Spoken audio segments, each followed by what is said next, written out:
जब सत्यभामा को हुआ अपने रूप का घमंड। नमस्कार दोस्तों, मेरा नाम नारायण विजय। स्वागत है आप सभी का मेरे इस चैनल पे। दोस्तों, आज हम भगवान श्री कृष्ण की पत्नी सत्यभामा के विषय में इस वीडियो में विस्तार पूर्वक जानेंगे कि किस तरीके से सत्यभामा को अपने सुंदरता और अपने रूप में अहंकार हुआ और किस तरीके से उसका यह अहंकार नष्ट हुआ। चलिए दोस्तों, इस वीडियो को शुरू करते हैं। भगवान श्री कृष्ण द्वारका में रानी सत्यभामा के साथ सिंहासन पर विराजमान थे। निकट ही गरुणदेव और सुदर्शन चक्र भी बैठे हुए थे। तीनों के चेहरे पर दिव्य तेज झलक रहा था। बातों ही बातों में रानी सत्यभामा ने भगवान से कृष्ण पूछा कि हे प्रभु, आपने त्रेता युग में श्री राम के रूप में अवतार लिया था। सीता जी भी आपकी पत्नी थी, क्या वे मुझसे भी ज्यादा सुंदर थी? द्वारकाधीश समझ गए कि सत्यभामा को अपने रूप का अभिमान हो गया है। तभी गरुणदेव ने कहा कि भगवान, क्या दुनिया में मुझसे भी ज्यादा तेज गति से कोई उड़ सकता है? इधर सुदर्शन चक्र से भी रहा नहीं गया और वे भी कह उठे कि भगवान, मैंने बड़े बड़े युद्धों में आपको विजयश्री दिलवाई है, क्या संसार में मुझसे भी शक्तिशाली कोई और है? भगवान मन ही मन मुस्कुरा रहे थे।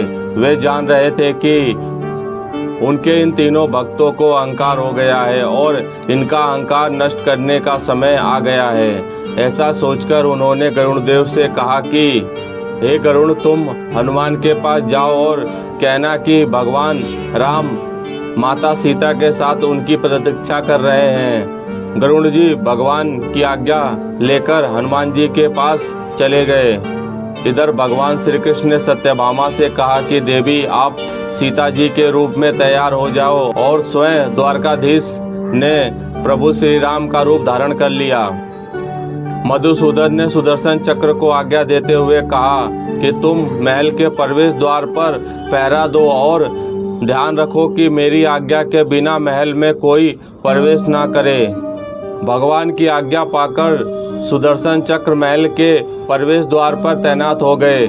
गरुड़ जी हनुमान जी के पास पहुंचकर कहा कि हे वानर श्रेष्ठ, भगवान राम माता सीता के साथ द्वारिका में आपसे मिलने के लिए प्रतीक्षा कर रहे हैं। आप मेरे साथ चलें, मैं आपको अपनी पीठ पर बैठाकर शीघ्र ही वहां ले जाऊंगा। हनुमान जी ने विनय पूर्वक गरुड़ से कहा, आप चलिए, मैं आता हूँ। गरुड़ ने सोचा, पता नहीं यह बूढ़ा वानर कब पहुँचेगा। खैर कोई बात नहीं, मैं भगवान के पास चला जाता हूँ। यह सोचकर गरुड़ जी शीघ्र से द्वारका की ओर उड़े। पर यह क्या, महल में पहुंचकर गरुड़ जी देखते हैं कि हनुमान जी तो उनसे पहले ही महल में प्रभु के सामने बैठे हैं। गरुड़ जी का सिर लज्जा से झुक गया। तभी प्रभु श्री राम ने हनुमान जी से कहा कि पवन पुत्र, तुम बिना आज्ञा के महल में कैसे प्रवेश कर गए? क्या तुम्हें किसी ने प्रवेश द्वार पर रोका नहीं? हनुमान जी ने हाथ जोड़ते हुए सिर झुकाकर अपने मुंह से सुदर्शन चक्र को निकालकर प्रभु के सामने रख दिया। हनुमान जी ने कहा कि प्रभु, आपसे मिलने से मुझे इस चक्र ने रोका, इसीलिए इसे मुंह में रख मैं आपसे मिलने आ गया, मुझे क्षमा करें। हनुमान जी ने हाथ जोड़ते हुए प्रभु श्री राम जी से प्रसन्न किया, हे प्रभु, आज आपने माता सीता के स्थान पर किस दासी को इतना सम्मान दे दिया कि वह आपके साथ सिंहासन पर विराजमान है। अब रानी सत्यभामा का अहंकार भंग होने की बारी थी। उन्हें सुंदरता का अहंकार था जो पल भर में चूर हो गया था। रानी सत्यभामा, सुदर्शन चक्र व गरुड़ जी तीनों का गर्व चूर चूर हो गया था। वे भगवान की लीला समझ रहे थे। तीनों की आंखों से आंसू बहने लगे और वे भगवान के चरणों में झुक गए। अद्भुत लीला है प्रभु की। उन्होंने अपने भक्तों के अहंकार को अपने भक्त द्वारा ही दूर किया। दोस्तों, यह कहानी थी प्रभु श्री कृष्ण ने किस तरीके से सत्यभामा और सुदर्शन चक्र और गरुड़ देव का जो अहंकार था कि सबसे श्रेष्ठ मैं ही हूँ, उस अहंकार को किस तरीके से नष्ट किया।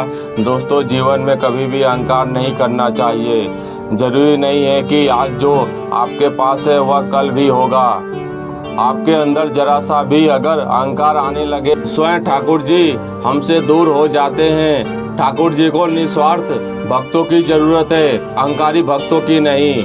दोस्तों